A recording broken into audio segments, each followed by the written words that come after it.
हम ऐसा इसलिए कर रहे हैं, चाहे हमारे सामने कितनी भी कठिनाइयाँ क्यों ना हों, हमें कोशिश करते रहना है क्योंकि जिस क्षण हम प्रयास करना बंद कर देते हैं, उसी क्षण हम अपनी मानवता भी खो देते हैं। ये कहना है एनवायरनमेंट एक्टिविस्ट ग्रेटा थनबर्ग का, जो इस समय जहाज़ लेकर समंदर के रास्ते गज़ा की ओर निकल चुकी हैं। जहाज़ में गज़ा के लोगों के लिए खाने और दूसरी ज़रूरत का सामान मौजूद है। पिछले 3 महीनों से इसराइल ने गज़ा की पूर्ण नाकेबंदी की हुई है और वो वहाँ खाने पीने का सामान नहीं पहुँचने दे रहा है। गज़ा की लगभग आबादी भुखमरी का सामना कर रही है। हालात इतने ख़राब हैं कि खाने पीने की कमी से दर्जनों बच्चों की मौत हो चुकी है। लेकिन ना तो इसराइल खुद ये मानवीय सहायता गज़ा भेजने दे रहा है और दूसरे देशों को भी ऐसा करने से रोक रहा है। ऐसे में इस अवैध सीज को तोड़ने 22 साल की ग्रेटा और उनके 11 साथी जहाज लेकर निकल पड़े हैं। ऐसी एक और कोशिश पिछले महीने भी की गई थी, लेकिन इस जहाज को माल्टा के अंतर्राष्ट्रीय जल क्षेत्र में पहुंचने से पहले ही ड्रोन से उड़ा दिया गया था। आरोप लगे थे इसराइल पर उसने अभी तक इस बारे में कोई बयान नहीं दिया है। अल जज़ीरा की रिपोर्ट के मुताबिक अगर सब कुछ सही चला तो ये जहाज़ 7 जून को गज़ा पहुंच जाएगा, लेकिन जानकारों की माने तो इसराइल इसमें अड़ंगा लगाने की पूरी कोशिश कर सकता है। 3 मई की देर रात को इस जहाज़ के ऊपर एक ड्रोन मंडराता भी देखा गया था। जैसे ही ड्रोन दिखा, जहाज़ में मौजूद लोगों ने फ़ौरन सोशल मीडिया में इसकी जानकारी दी। कुछ देर में ड्रोन आसमान से गायब हो गया, लेकिन उसकी पहचान की गई हेलेनिक कोस्ट गार्ड हेरॉन नामक ड्रोन के रूप में, जिसे इसराइल की एक कंपनी बनाती है और इसराइल की सेना 2005 से बड़ी संख्या में इस ड्रोन को खरीद रही है। ऐसे में सवाल उठाया जा रहा है कि क्या इसराइल ग्रेटा थनबर्ग के जहाज़ को सुरक्षित गज़ा तक पहुंचने देगा। आज के शो में इसी पर विस्तार से चर्चा करेंगे और जानेंगे कि इस जहाज़ में कौन कौन शामिल है, क्या इसराइल इस जहाज़ को रोकने की कोशिश करेगा और गज़ा में मानवीय संकट कितना गहरा है। नमस्कार, स्वीकार कीजिए साजिद का। आप खबरगांव का डेली इंटरनेशनल बुलेटिन राजदूत देख रहे हैं।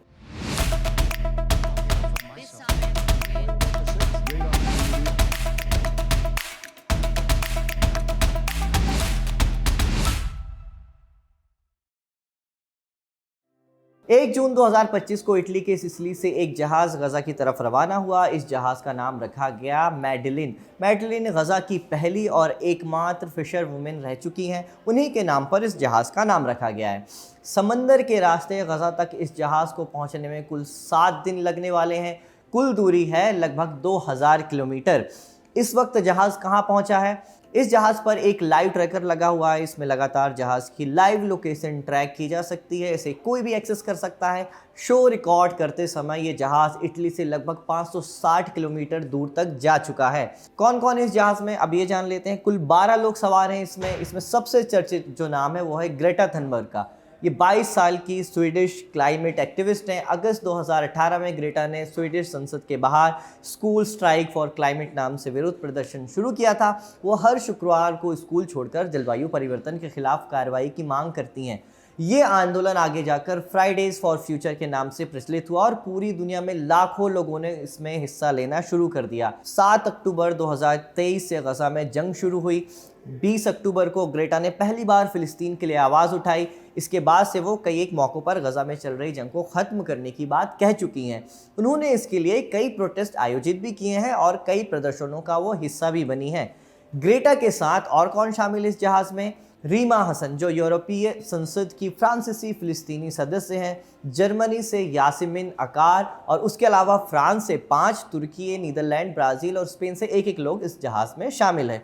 ये जहाज़ फ्रीडम फ्लोटिला कोएलिशन यानी FFC के बैनर तले जा रहा है गज़ा तक, यानी यही संगठन इसका पूरा काम देख रहा है। कौन है इस संगठन के पीछे लोग, आइए इसके बारे में आप थोड़ा सा जान लेते हैं। FFC के वेबसाइट के मुताबिक ये एक people to people solidarity movement है। इसका मकसद है गज़ा पर अवैध नाकाबंदी को पूरी तरह समाप्त करना। FFC की आधिकारिक वेबसाइट में उनके कुछ लक्ष्य बताए हुए हैं। क्या है वो, हम पॉइंट्स में आपको बता देते हैं। FFC के मुताबिक वो गज़ा पट्टी पर 17 साल से जारी अवैध नाकाबंदी को समाप्त करना चाहते हैं। इसराइल की इस नाकाबंदी ने गज़ा में मानवीय संकट को जन्म दिया है। ये फ़िलिस्तीनियों के मानवाधिकार के खिलाफ है। FFC दुनिया भर में ये जागरूकता फैलाना चाहता है कि गज़ा की ये नाकाबंदी कोई प्राकृतिक आपदा नहीं है, बल्कि ये इसराइल की सरकार और उसकी सेना के फैसलों की वजह से पैदा हुआ है। FFC अपना एक मकसद ये भी बताती है कि वो दुनिया भर की सरकार को इस नाकाबंदी के खिलाफ अकाउंटेबल बनाना चाहती है। ख़ास तौर पर अमेरिकी सरकार की ये संगठन आलोचना करती है, निंदा करती है। अमेरिका हर साल इसराइल को लगभग 35,000 करोड़ रुपए की मदद करता है। इससे इसराइल की सेना हथियार भी खरीदती है। इसके अलावा अमेरिका हमेशा यूनाइटेड नेशन सिक्योरिटी काउंसिल में इसराइल के खिलाफ लाया गया कोई भी प्रस्ताव उसको वीटो कर देता है। एफसीसी अपनी वेबसाइट में ये भी लिखता है कि हम गजा के लोगों को दिखाना चाहते हैं कि दुनिया भर के लोग और संगठन उनके सम्मान और स्वतंत्रता के लिए खड़े हैं और उनका समर्थन करते हैं। ये संगठन लगभग 1 दशक से इसी तरह जहाज़ से मदद भेजने की कोशिश कर रहा है, लेकिन किसी न किसी वजह से इन जहाज़ों को रोक दिया जाता है। 2024 में एफसीसी ने इस तरह के 2 मिशन शुरू किए थे। उनके नाम हैं ब्रेक द सीज और दूसरा हैंडाला फॉर चिल्ड्रन ऑफ गजा। इसी साल मई में भी एक जहाज़ गजा की तरफ रवाना हुआ था। ग्रेटा उसी जहाज़ में शामिल होने वाली थी। प्लान के मुताबिक ये जहाज़ माल्टा में रुकने वाला था, जिसमें ग्रेटा और पूर्व अमेरिकी सेना की कर्नल एन राइट समेत 40 अलग अलग एक्टिविस्ट शामिल होने वाले थे। लेकिन माल्टा के अंतर्राष्ट्रीय जल क्षेत्र में पहुंचने से पहले इसे एक ड्रोन ने उड़ा दिया इस जहाज़ को। इसलिए फिर जून महीने में फिर से ये कोशिश की गई। इसमें शुरुआत से ही ग्रेटा और 11 दूसरे एक्टिविस्ट सवार थे, जिनके नाम हमने आपको शुरू में ही बताए। इस समय ग्रेटा के जहाज़ की चर्चा दुनिया भर में हो रही है। उन पर कथित इजरायली ड्रोन से निगरानी रखने के आरोप भी लग रहे हैं। इसकी अपडेट हम आपको राजदूत में देते रहेंगे, पर ये मिशन हमें 2010 के एक इसी तरह के सिमिलर मिशन की याद दिलाता है, जब इसराइल ने एक जहाज़ में बमबारी कर 9 लोगों की, 9 एक्टिविस्ट की हत्या कर दी थी और अल-कायदा का नाम इस मिशन से जोड़ दिया था। मई 2010 की बात है। तुर्की से 8 जहाज़ों का एक बेड़ा गजा की ओर निकला। इस जहाज़ में 10,000 टन से ज़्यादा मानवीय सहायता का सामान लदा हुआ था। ये जहाज़ समंदर के रास्ते गजा पहुंचने वाले थे, लेकिन इसराइल को इसकी भनक लग गई। उसने 31 मई 2010 को इन जहाज़ों पर स्पीड बोट और हेलीकॉप्टर से हमला कर दिया। इसराइली सेना ने जहाज़ में मौजूद 9 एक्टिविस्ट की हत्या भी कर दी। इसकी अंतर्राष्ट्रीय समुदाय में बहुत निंदा हुई। इसराइल और तुर्की के संबंध भी उस समय बहुत बिगड़ गए थे, क्योंकि मारे गए जो ज़्यादातर एक्टिविस्ट थे वो तुर्की के ही थे। लेकिन इस पूरी घटनाक्रम से इसराइल पर प्रेशर बढ़ा और उसने गजा से अपनी नाकाबंदी कम कर दी। लेकिन इस नाकाबंदी की शुरुआत हुई थी साल 2006 में। उस साल पूरे फ़िलिस्तीन में चुनाव हुए। हमास के पूर्व मुखिया इस्माइल हानिया चुनाव जीते, लेकिन इसराइल और अमेरिका ने कहा कि इलेक्शन रिग्ड है। फ़िलिस्तीनी पार्टी फतह ने भी इसी लाइन पर टेक ले लिया। नतीजा ये रहा कि फतह और हमास के बीच सिविल वॉर हो गया। उस समय से गजा पर हमास का कंट्रोल हो गया, पर हमास के आने के बाद इसराइल ने गजा पर पाबंदी लगानी शुरू कर दी। वो एकदम लिमिटेड चीज़ें गजा में आने देता। ऊपर से गजा की भौगोलिक स्थिति भी ऐसी है कि जिसके वजह से दूसरे देश भी उसकी मदद नहीं कर सकते। गजा एक तरफ से समंदर से घिरा हुआ है, एक सीमा इजिप्ट से मिलती है और सबसे लंबी सीमा इसराइल से लगती है।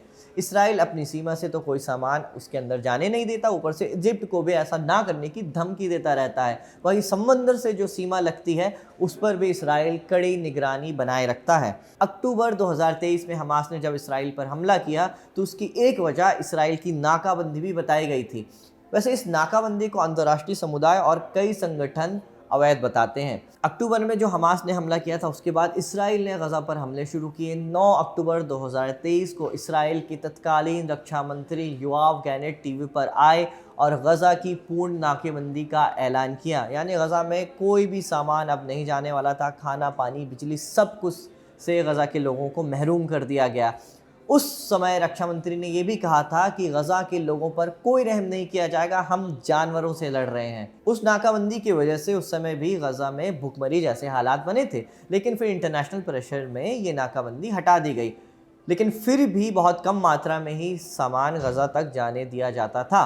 फिर इस साल जनवरी महीने में सीज फायर हुआ। मार्च में इसराइल ने ये सीज फायर तोड़ दिया। गजा पर फिर से हमले शुरू हुए और 2 मार्च को फिर से गजा की पूर्ण नाकेबंदी कर दी गई। इस नाकाबंदी को 3 महीने से भी ज़्यादा हो चुके हैं। पिछले महीने इसराइल ने कुछ एक तरह गजा तक जाने की इजाज़त दे भी दी थी, लेकिन कहा था कि ये सब हम इंटरनेशनल प्रेशर के चलते कर रहे हैं। लेकिन एक्सपर्ट्स इसे महज एक पीआर स्टंट बताते हैं। यूएन कहता है कि गजा के हालात इतने गंभीर हैं कि वहाँ रोज़ाना कम से कम 500 ट्रक से ज़्यादा मदद भेजी जाए तो भी ये कम पड़ेगा। नेतन्याहू और उनकी सरकार का गजा में मदद भेजना भी एक मजबूरी में लिया गया फैसला मालूम पड़ता है, और ये मजबूरी वो दुनिया से छिपाते भी नहीं है।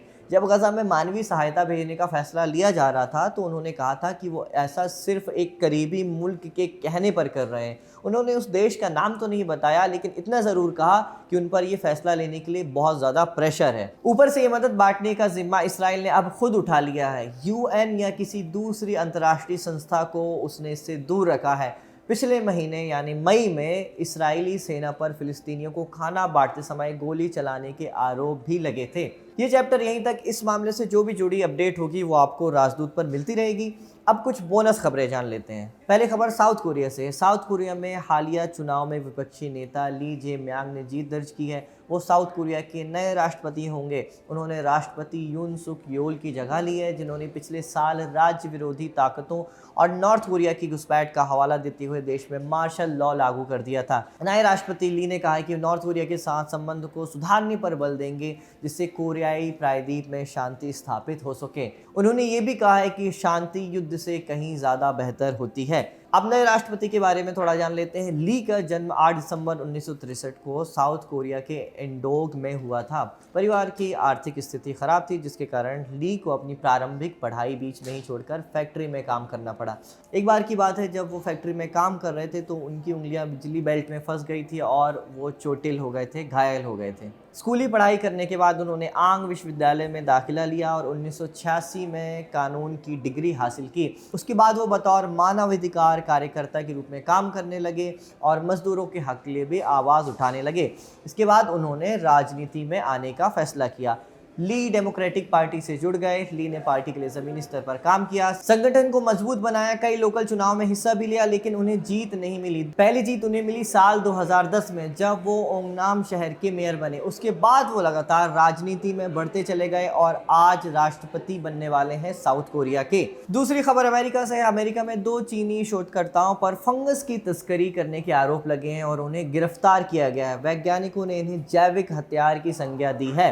ये फंगस गेहूं, चावल, मक्का और जौ जैसी फसलों में हेड ब्लाइंड नामक एक खतरनाक बीमारी से फैलता है। इससे न केवल फसल बर्बाद होती है, बल्कि ये इंसानों के स्वास्थ्य पर भी बुरा प्रभाव डालता है। वैज्ञानिकों की माने तो ये फफूंद खाने के जरिए हमारे शरीर में चला जाए तो इससे उल्टी, लीवर डैमेज और कई गंभीर बीमारी हो सकती हैं। अमेरिकी न्याय विभाग ने बताया कि 2 चीनी नागरिकों को इस सिलसिले में गिरफ्तार किया गया है और FBI अब इस मामले में छानबीन कर रही है।